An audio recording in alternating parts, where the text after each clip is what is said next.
இந்த வீடியோவில் நாங்கள் 2023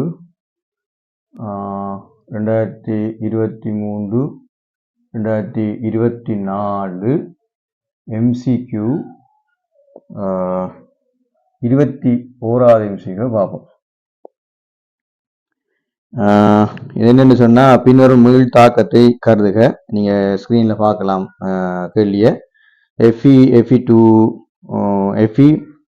F2S plus 2H plus A cos சமநிலை Fe2 plus A cos plus 2HF A cos மேற்குறித்த தாக்கத்தினுடைய சமநிலை மாறிலி வந்து K ஆகும். இச்சமநிலை பின்வரும் பொறிமுறையினூடாக அடையப்படுகிறது. அதன் கருத்து ரெண்டா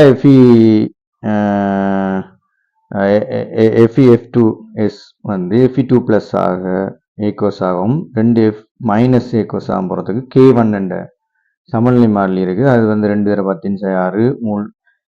அதனால தான் இது பிழையாக இங்கே நாங்கள் எடுக்கிறோம். இந்த கூற்று இது கவனம். இந்த 4வது கூற்று கவனமாக இருக்கணும். காரணம், இது எக்ஸஸான செறிவு. Fe அதாவது பெரிக் ஃப்ளோரைட் வந்து எக்ஸஸான செறிவு. அப்போ இந்த எக்ஸஸான செறிவு முதல்லயே அது எக்ஸஸ் ஆயிருக்கு.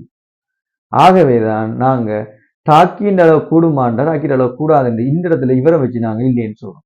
இவர் கூடுவார், ஆனால் இவர் கூட மாட்டார். அப்போ அந்த இடத்துல அதனாலதான் இது பிழையாக வரும் இந்த கூற்று. மற்றபடி அந்த கூற்று நார்மலா இருந்திருந்தா சரியா வரும். இது வேற ஒரு எக்வஸா இருந்திருந்தா சரியா வந்துடும்.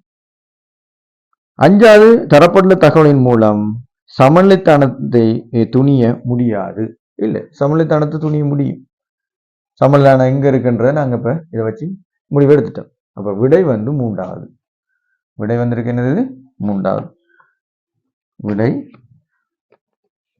3வது